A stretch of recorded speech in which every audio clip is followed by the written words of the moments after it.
gentlemen, your attention please. I know there's some people outside, they'll start to come in when I start talking. But I'm going to do something different today. I've been speaking since 1999 and been on tour since 06, 07. Speaking in colleges, universities, events about ghosts, my paranormal experiences, the research and technology in the field, and I've also talked about psychic abilities.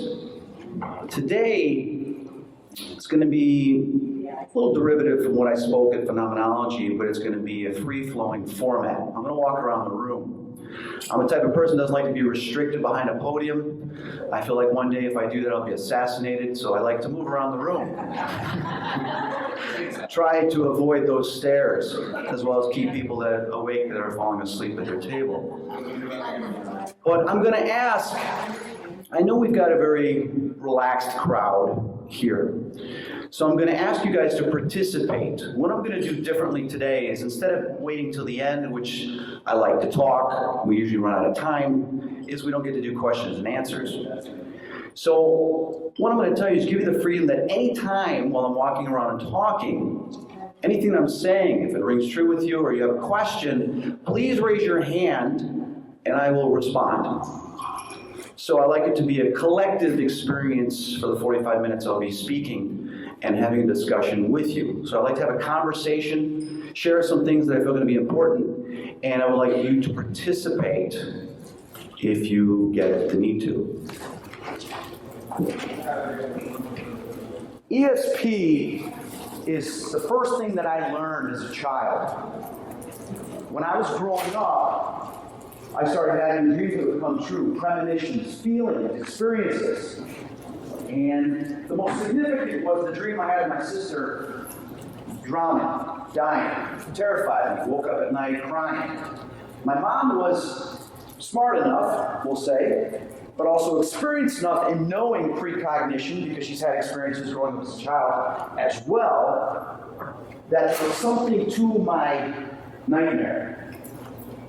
So what she did is she had me go through the dream step by step. Explained to her exactly what I was seeing and experiencing in this terror of a dream that I had. It changed our lives. Because 6 months later, that exact situation happened where my sister fell into the pool. The people I saw in the dream were right there. But because my mom had me go through step by step and recognize the triggers in the dream, which in psychology, a trigger is something that we recognize right away, I realized that this was not a dream, this was now reality. So when I saw this 13-year-old girl with blonde hair, just like in the dream, throw one of the life preservers into the pool to try to save my sister because she was 1.5 years old and had fallen in a pool that was supposed to be closed down because it was a fall. When I saw that fall into the pool, I remembered the dream. What did my mom tell me? She says, you're too young to jump into the pool and save your sister. You're only 4 years old. You run, scream bloody murder, and get help. That's exactly what I did. As I did this, I raced across the parking lot. I was almost hit by a car. The neighbor told my mom that they slammed on the brakes, almost hit me. My mom almost lost 2 children that day. Luckily, the repairman, maintenance guy from the complex, this was in Salt Lake City, Utah, was working on the front door doorbell. Heard me screaming, my sister's drowning, my sister's drowning. He says, where? The pool. Right? So he raced to the pool.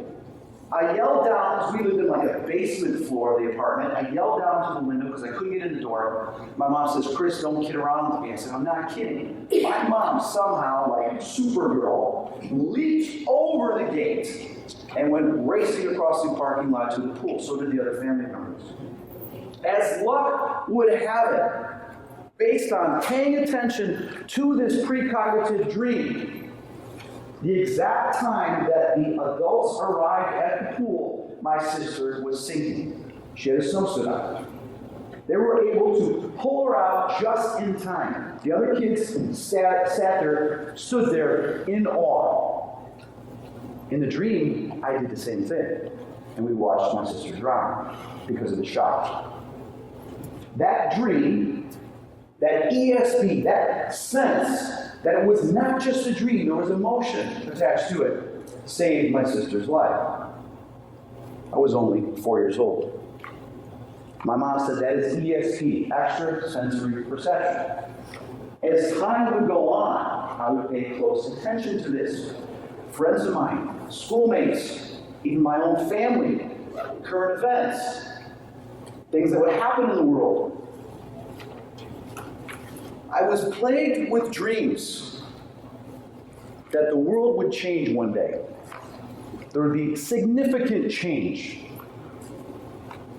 Is it going to come to pass?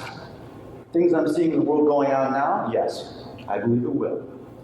I believe that because of our technology, because of the way we are, we've become more introverted, selfies, all these types of things, that we're forgetting about the collective, forgetting about one another. We're suffocating ourselves. And I think it's just a matter of time before a major event occurs. And I believe it's coming. So, I'm not here to warn you about that. That would instill fear. I'm here to tell you, you have a choice whether it's fear or faith. And I'm going to share with you how you can use faith instead of fear to overcome these things. To connect with the other side using ESP, but also to recognize that you are an eternal soul. You are a spiritual being, not something that is just fear-based, which our governments are telling us. Which media is instilling fear on you, afraid to trust your neighbor, afraid to have a police officer pull you over. Police officer's going to beat you up. There's going to be a racial thing that's going to occur. You're going to get attacked going to the grocery store. You're going to get knocked out by kids. My God, it's everywhere. I would like to use a swear word right now and say, F that shit. If we live by fear, we begin to give up our faith. We begin to forget about where we really come from, because why would a creator or God allow all this stuff to occur? But we have to remember one thing, is that we have free choice. And because we have free choice, everything that's going on this planet is because of our own choosing, allowing it to happen. As society, as human beings, to survive, we had to rely on tribes. We had to rely on each other. Everybody had a responsibility to do something, so we all survived. Getting the food, cooking, creating clothing, spears, all those types of things. Now you just go to McDonald's and get fast food. We have given up all those responsibilities, and now we rely on everything else to be done for us. I know most of you in this room know the last 20 years has changed dramatically, especially the last 10 years. There used to be a thing called conversation. It used to be a thing where people would go do stuff together. Now everybody's on their cell phone, and I'm just to blame as well, looking at our Instagram, Twitter, whatever, instead of the person that's in front of you. How many times do you go out to dinner and you see kids with their families, and the kids are sitting there the whole time looking at their phones instead of talking to the grandparents, to the older people, to the adults? God, I didn't have that when I was growing up. We would talk about our day, what we're doing. We are separating ourselves tremendously. Within that separation, there will be a huge effect. Huge effect. So what do we do? Well, fortunately, there's not a lot we can do when we have our own governments, even religions, terrorists, and all these other things, forcing these things on us. But what we can do, no matter what happens, is realize that we are eternal spiritual beings. And no matter what happens, we will not give in to fear. So what do? How do we protect ourselves? How do we connect? Well, perception, reality, and awareness. You can perceive what you want to perceive, believe what you want to believe. And as we know, the media can change that. I was in advertising for years. I know how it works. But today they want you to believe this, they want you to believe that. We can change that. We don't have to always listen to exactly what they say. Remember, we have our own independent thinking, our own thoughts, and we have to protect that. In protecting those thoughts, we can decide what we believe and feel inside, based on our ESP as well. Our intuition is telling us whether it's true or not, and react to it based on that, not what someone tells us to do. I'm reading a book right now that the universe basically is thrown in front of me because about 9 months ago, I asked the universe, I said, you know what, I'm making these changes in my life. I realize the world's changing, I need to change quickly if I'm going to survive. I said, what is the source of the secret of the law of attraction? Where did all this come from? Lo and behold, one night, I'm on the internet, a video pops up from 1950 of this old man talking. And he starts talking. Well, this old man is Napoleon Hill. Some of you may have heard of him. And in the video, he says, anything the mind of man can conceive and believe, it can be achieved. I'm like, oh, that's interesting. Then he starts talking about the law of success, secret. I'm like, wait a minute. This guy started writing about this and talking about this in 1920, 1937. This guy, by the way, is the source of all that. He is the first person to talk about self-improvement and self-motivation. The first one, Anthony Robbins, all these guys, Wayne Dyer, they all got it from him. He wrote a book called Think and Grow Rich.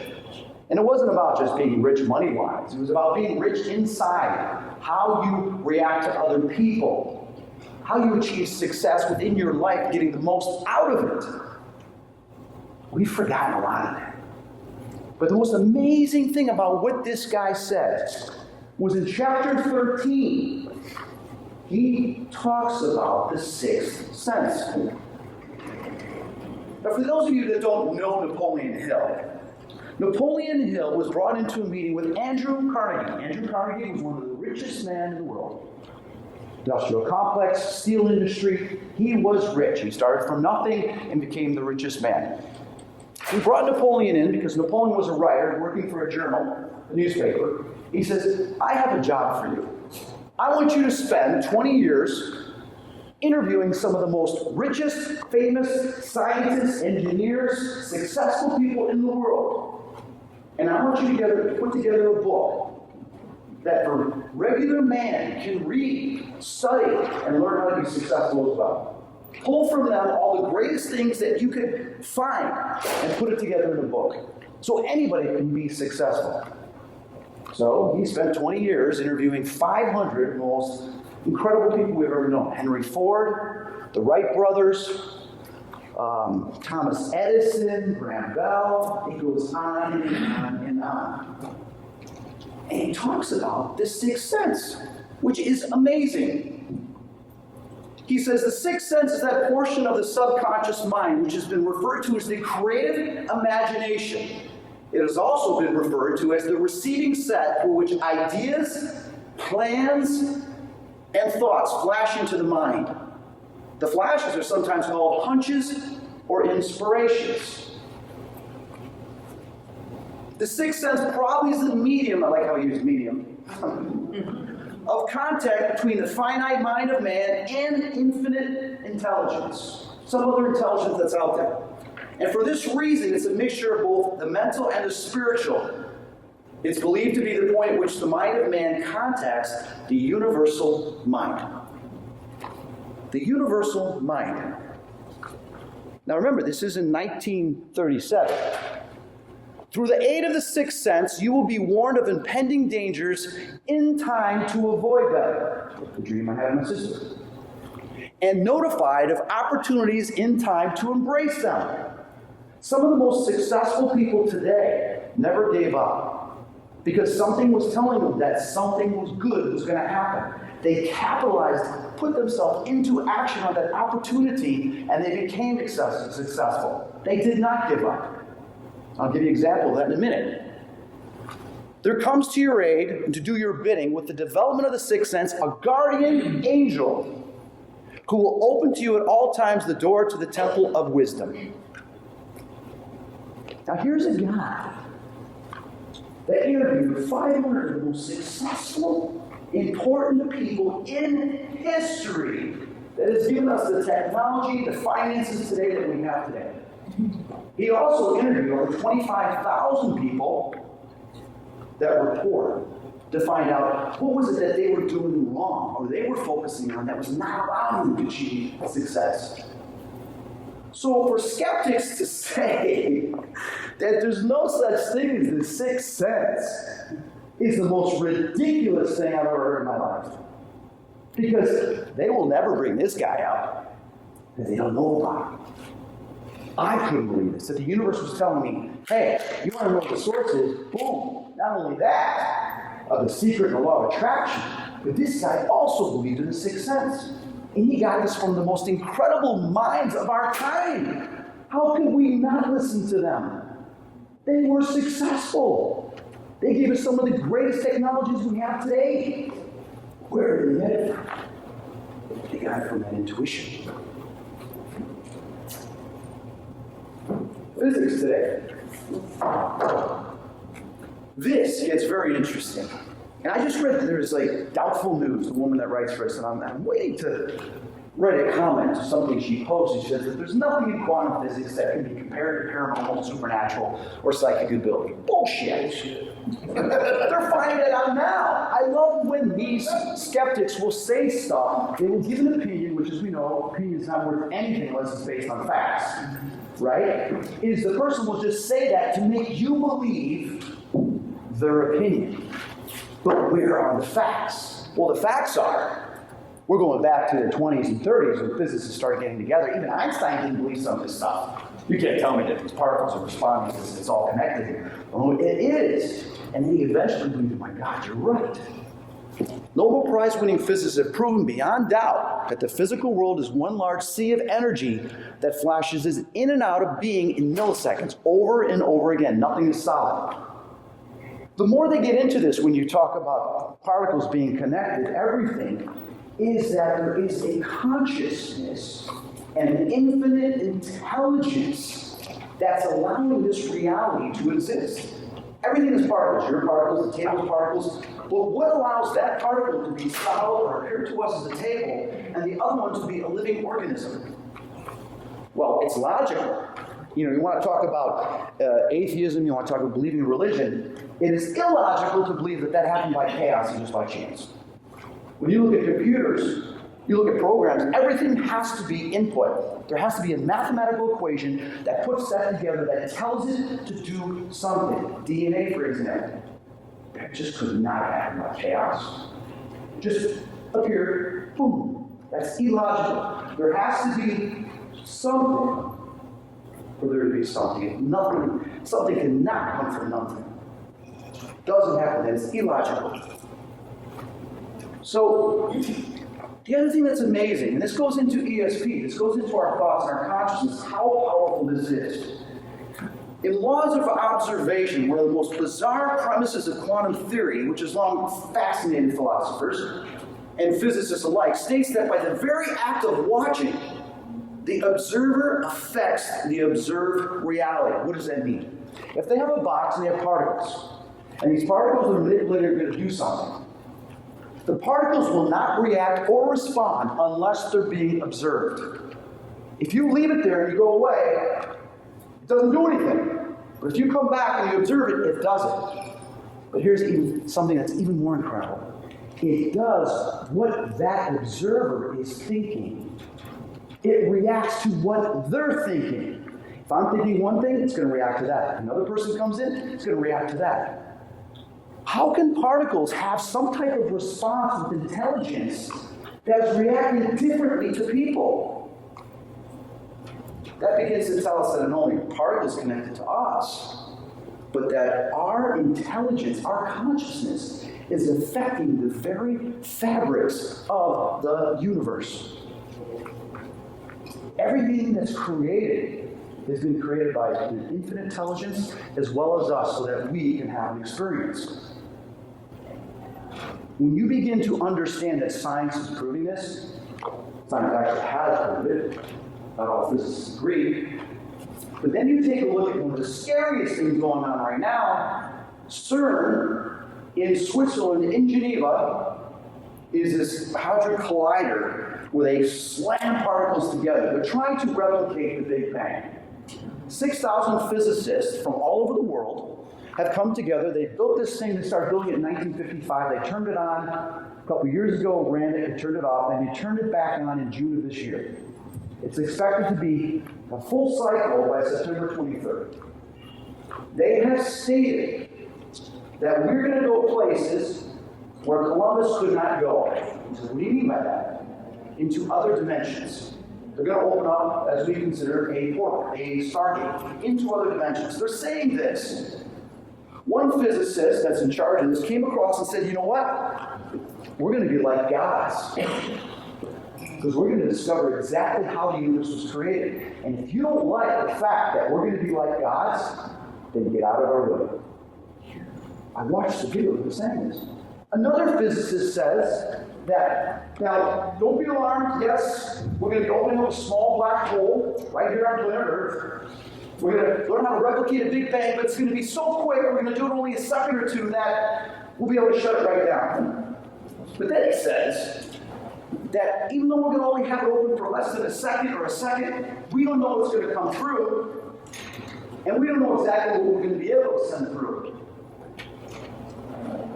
Huh? Well, that's like someone letting loose me blow up. Boom. That scares the shit out of me that they're doing this. Stephen Hawking is telling them, don't do this. You guys go on the internet, read about it. CERN, C-E-R-N. Then it gets crazier, the fact that they have a statue of Shiva, the god of destruction, which the religious or the myth of it is that a portal is opened up and this creature comes through, this god comes through and causes destruction. We don't know what's going to come through, and we don't know what we're going to send through. Someone even made a joke with this. It could be the fallen angels for all we know. Well, if you look at Revelations, and I'm not going to go all into that, what scares me is having had demonic encounters and attacks, seeing angels growing up as a child, but having these crazy experiences in the last 6 years. Demons come from this other dimension. They're around us.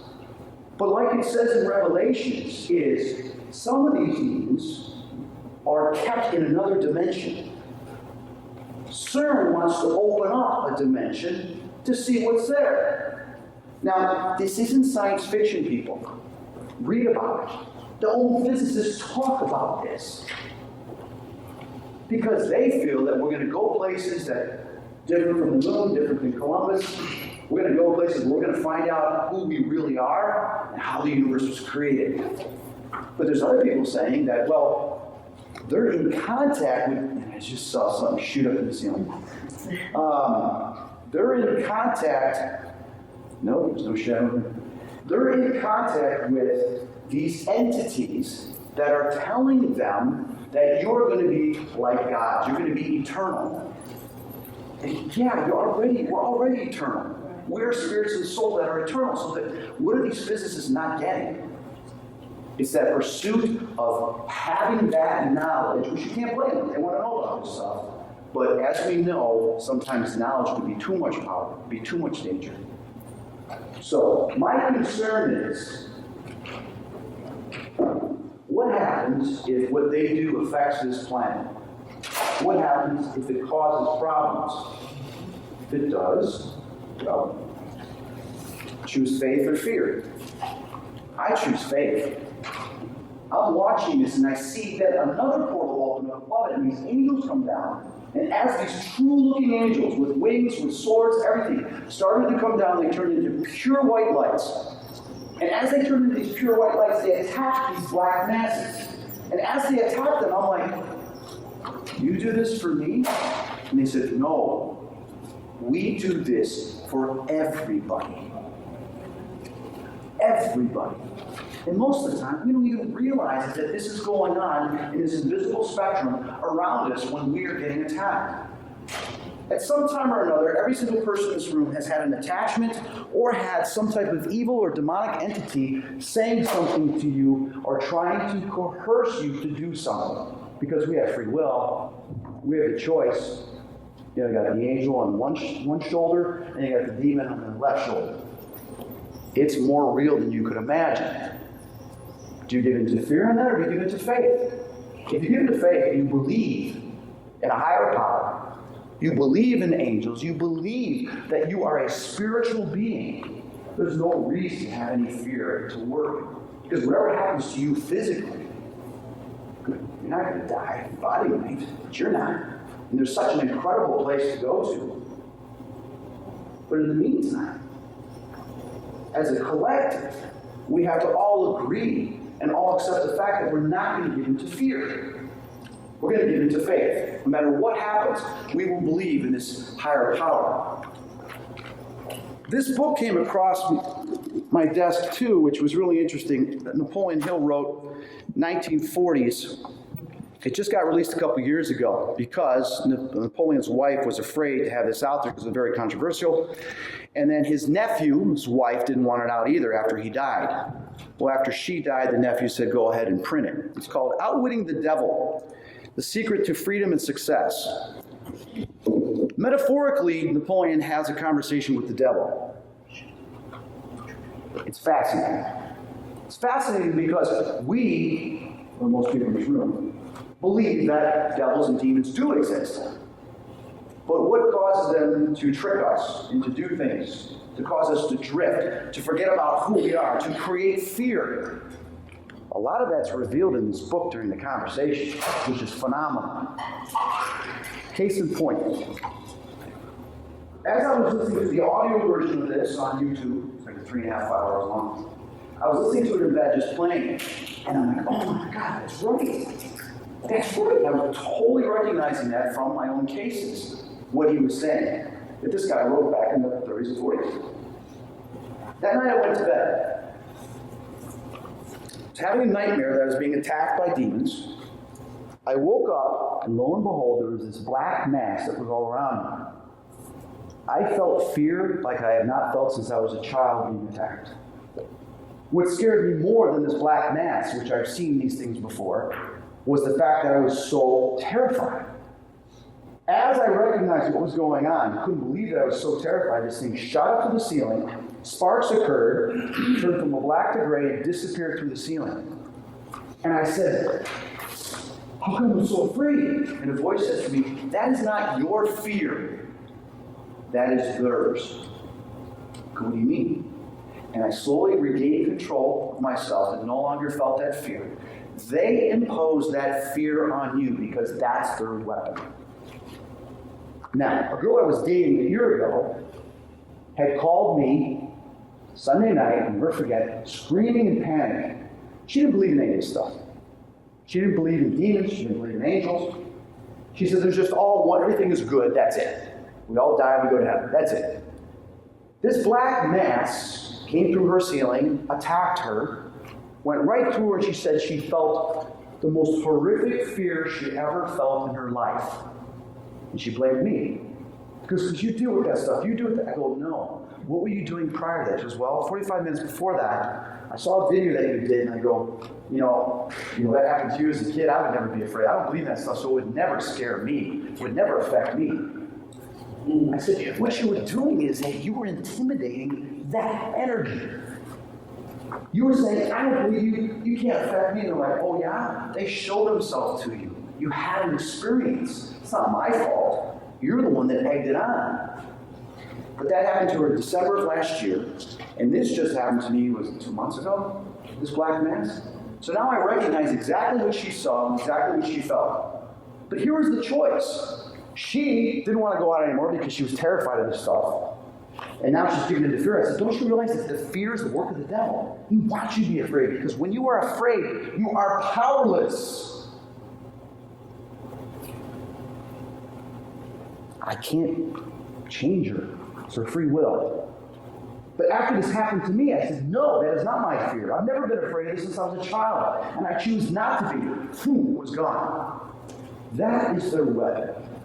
When you look at demonic cases, people that are possessed, there is fear there. If they can overcome that fear and find out why they have that fear, that is the power against this. Now, there's great evil going on in this world, but there's great good too. War, the economy is going to have major issues coming up. It's going to create panic, it's going to create fear. So we have to figure out ways to overcome that. Because if we do succumb to that and accept that, we lose all control.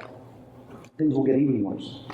My concern is that if this CERN thing, device, does open up a portal to this other side, and these things come through, what do you think they're going to do to people? They're going to cause people to be afraid, cause fear. People are getting so afraid they're going to turn against one another. Civil wars, martial law, you name it. Because they're doing it out of fear. This war on terror, bullshit. There's no war on terror. Yes, there are terrorists, this and that.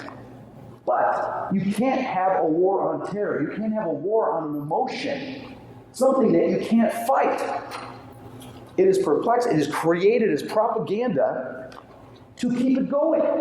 Because you always replace who the enemy is. If you have an enemy, you take care of that enemy and it's over with. But if you call it war on terror, you're always replacing it. You cut the head of a serpent, another one's going to grow its head. That's exactly what's going on. Eventually, ISIS will be eliminated, then there'll be some other new group. Then there'll be another new group, and another new group. But we're creating that by calling it the war on terror. We need to change that. We need to have a resolution.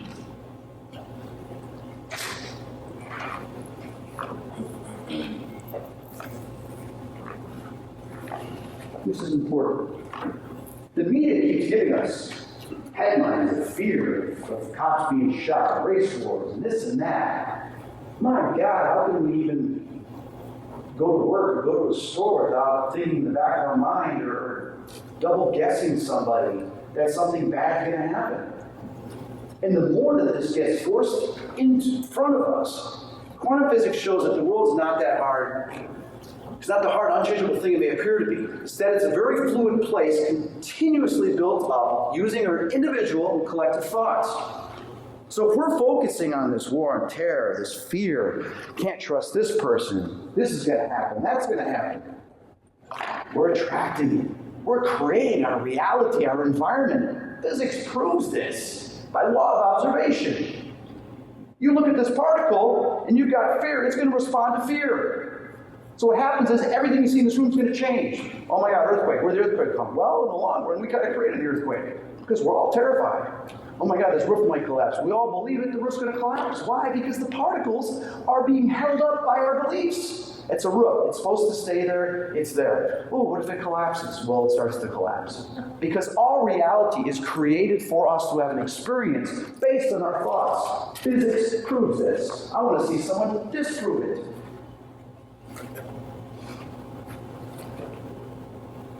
Interesting, Einstein said near the end of his years of his life.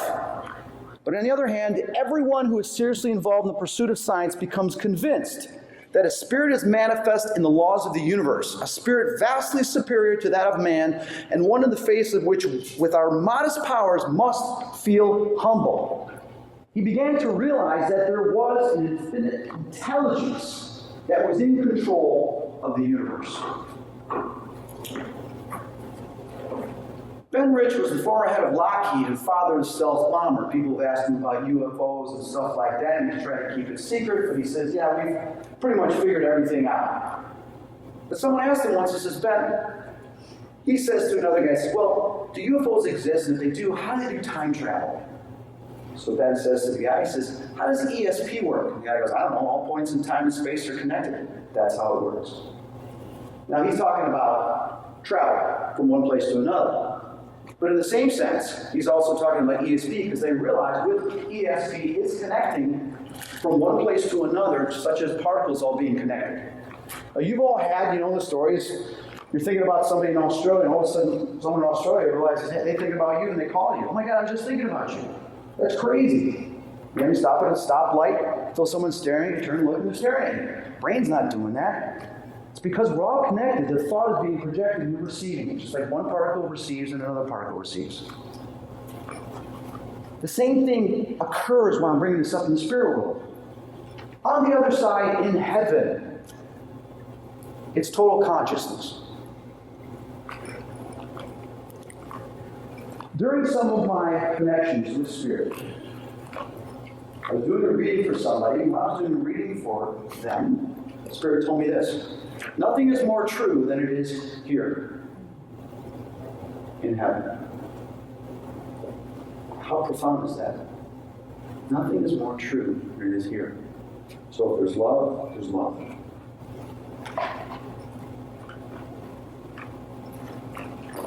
During a challenge session, captured an EVP. A girl named Sarah said, heaven is inside of you. I was like, what? Then I began realizing a lot of the souls that are still here out of choice, holding on to aggression, violence, hate, whatever it may be. There's no heaven inside them. There's anger, there's evil, there's regret, there's pain, there's torment. Ask anybody that's really, really depressed or sick, or not having a good day. You try to get them to have a good day, it's difficult. So where's that happen? How do we get there? You get there by what's inside you. And a lot of the times that I've come in contact with Spirit and I ask them for prayer, I have realized over the years that I have to change their emotion for them to recognize that they can get to the other side. Instead of thinking of pain and torment and suffering, think of that moment you had when you were in the physical body that you made laugh, or someone you loved, or like that great moment when you got this present, or you might have done something wonderful during a sports game. Think about that greatest memory you ever had that made you feel so wonderful. When the Spirit starts to think that way, all of a sudden starts to see, whoa, I see these lights. I see these other people. Because His consciousness is raised to a different level. You know, all of us at some point had depression. We've been angry at somebody. And you know when you're in that state, like got the blinders on, you don't recognize these other things that are going on because you created your own little paradigm for yourself. You boxed yourself in when nothing else matters, just this. That's what happens to a lot of these spirits that don't cross over. It's their free will, their choice. But you take them out of it and realize there's another world that you don't have to feel that way anymore. It changes their perception. Heaven begins to grow inside them, which allows them to cross over, to become one with other souls and other spirits. Read this. Remember this. Always. How many of you have been upset, having a bad day? It's all you're thinking about all day, and man, it's a bummer, it's bringing you down. And all of a sudden you get a phone call or something happens that's great. You're like, oh, you no longer feel bad anymore. You're like, okay, everything changed. Why was I worried about that? Why was I so worried that it just ruined my day, my week, whatever, and I affected everybody else negatively? But something just changed that changed my feelings inside. And also, my whole day's different. It's better. You know those times where you're just neutral, you're walking down the street, and you see someone looks up and says, hey, how you doing? Good, thank you. And you're like, all of a sudden you feel better. Why? I don't know. I kind of feel good right now. Because they just took you out of that neutrality and made you feel significant, a little bit more important. But what's going on in school today? We're making everybody feel insignificant. We're saying that if you're not pretty, if you're not this, if you're not famous, you're not this, then you're down here. We can't trust you anymore that have authority and this, that, you're down here. That's affecting us tremendously. It's going to continue. So we have to choose faith or fear. So I asked, I said, what about, people that have done bad things and this and that, when they get forgiven, they go to heaven? He said this, all is not forgotten, but it is forgiven. Amazing. How many of you have had in your life that someone that you didn't get along with, whatever, you went on for years and years, and then you eventually forgave each other, and you got over it, but then you feel you're a better person, and you're a better person, and you get on with your life because you no longer got that monkey in your back. They no longer got that monkey in their back. Everything's good. It's amazing. It's not forgotten, but it's forgiven. It's the biggest thing. One of my colleagues, Dr. Paracetti, spent many years of his life studying near-death experiences. He didn't believe in any of this stuff until his wife got really sick and had some questions about life after death, so he decided to pursue it for her. What he uncovered was the many documents and research papers he read was phenomenal, and it changed his perception. He says, in some of his research, in his book, 21 Days Investigating the Afterlife, which I suggest you read, it's unbelievable. We are not physical bodies with the consciousness that we lose at death. We are consciousness with the physical body that we lose at death. As we all pretty much know that we have ghost spirits and consciousness that we continue to communicate with, we know this based on our data and our research. Evidence. But they no longer have a physical body. That tells us that we are eternal. The key thing for you in connecting with ESP, to use your senses and pay attention to the infinite knowledge that exists in the universe, is to see the universe differently than you do now. How it works, the particles, everything is connected. Validating that the entire universe is connected by particles, which quantum physics is doing, you can now manifest everything you truly desire within your life. The universe is all connected. Share a story real quickly. How much time we got? Anybody know? 10 minutes? We have about 10 minutes? 5 minutes. Okay, 10 minutes. Okay. I'll talk that quick. You got reality. You said 5. You said 10 minutes. 7. I've gone through some incredible things that were of spiritual nature, negative, trying to knock me down. A car accident I had 5-6 years ago. I got a traumatic brain injury. I suffered from chronic neck pain where I barely get to sleep. And then fatigue. I have occasional seizures, mini seizures, that will affect my speech and will affect my short-term memory. Coping the best I can, getting good treatment and help, but it's become difficult in many different ways because I get tired a lot. Sleep 9 to 11 hours, and sometimes I don't sleep at all.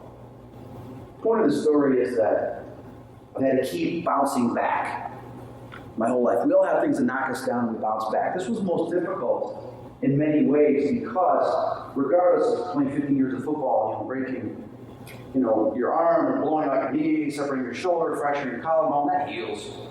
But when you deal with the brain, it's different. In this, I've worked with some incredible doctors. I said, well, there are hallucinations when you have TBIs. I said, no. However, your filter is gone, so you will recognize and see things more than you, and sometimes overreact to certain things. He says, why? I said, well, because I'm seeing shit more. He says, but you told me before you've always seen something. I said, yeah, but this is different. He goes, that doesn't relate to what we know of TBIs, which is good for me. But because of my injury, I've had more out-of-body experiences. I've traveled to the other side and I've come back. And no matter how many times I say I want to stay, they keep sending me back. But I've learned some amazing things, and I believe I've learned these things because they're above and beyond the physical body to keep me here. Because when the body begins to be affected, it's difficult. It really is. Now, yes, I'm fortunate. I have both arms, both legs. But when the brain's not working at times, it becomes very difficult. So the universe has been very responsive to my questions and giving me answers and showing me things, which I'm very grateful for. And this goes into talking about the universe. When I say the universe, I'm talking about Jesus, I'm talking about God, I'm talking about infinite creator, I'm talking about angels, I'm talking about your loved ones that have passed on, enlightened beings. All those things are able to understand your prayers or your thoughts when you ask for it. Don't ask for something and say, oh, please help me, I need your help. No, demand it. Say, universe, I want to get over this challenge. I'm going to do this, but you need to show me some opportunities and demand that you show me some things that I can do, put it into action with my free will, and overcome. It's been happening to me left and right. It showed me Napoleon Hill and showed me all these other things. I spoke last time with Phenomenology about a significant event that happened in Costa Rica. Amazing. We don't have time for that. It'll be in my book. But something just happened 2 weeks ago that's significant. And I want to share this with you briefly because I feel that there's things within your own life you'll be able to relate to. And those that can't, if you ask the same way that I did to the universe, I guarantee you will get a response in some shape or form. that you will remember me telling you this today. Last week, I had 3 things fall through within 24 hours that were devastating projects that I was working on. Devastating. Because I relied everything on them. And after that, I said, oh God, what the hell? Now what am I going to do? What do you want me to do? I left the mortgage business, which I was making 6 figures, doing very well for 13 years. I went into paranormal because that's what I've always been involved with. But I decided to devote all my time to that. I'm not making enough money to do anything. How am I going to survive? And I said, God. So I was upset. Stayed in Friday night. Saturday, I met up with some friends. Saw the Doherty concert. And we're walking by these vendors for these games. Now, when we talk about what Jesus says here, if you had the faith of a mustard seed, let me explain to you what that means. Having been to the other side in heaven and seeing how things are created and how they work with consciousness, being shown this, faith of a mustard seed basically says that if you're faith of a mustard seed, even this small, and you say to this mountain, move from here to there, it will move. A lot of people, we don't know exactly what that means. He's talking about in heaven. He's also talking about here when you understand reality. But in heaven, you create your own heaven. If you want a house here and you want a lake here, all you do is think of it and it's instantaneous. Boom, it's there. So when he says if you want the mountain to move from here to here, it moves because you paint the picture of what your heaven is. My heaven is a beautiful lake, is a beautiful mountain, but then all these wildlife, animals, lions, tigers, giraffes, all these things that aren't going to eat me, okay, that I can actually sit and pet and cuddle with and play with because I think it would be so cool. Well, I thought about that a lot New Year's and Friday. Definitely lions and tigers, especially the thing that happened with Cecil and all that, praying that all these animals that get killed needlessly for trophies is ridiculous. It's evil. They have a life. So anyway, I'm walking down and I see this giant tiger at the vendors to play games. I'm like, holy cow, look at that tiger. All of a sudden the ESP kicks in. It says, boom, I'm seeing myself, this tiger around my neck, walking down the aisles talking to people. And I'm like, what? So I'm like, I know that feeling, so I walk over to the vendor and say, hey, what's this game? What do you do? He's like, well, what you gotta do is you gotta take the ball and you gotta throw it in the bail. Here, try it. No, that's not how you do it. Well, I've never played this game before, right? He says, let me show you how you do it. You gotta hit the side. You can't hit the rim, or it's a do-over. You gotta hit the side. So he's doing it, I was like, oh my God. So I go into it, I get one in. I get another one. I got 2 in. He said, yeah, but you didn't pay. I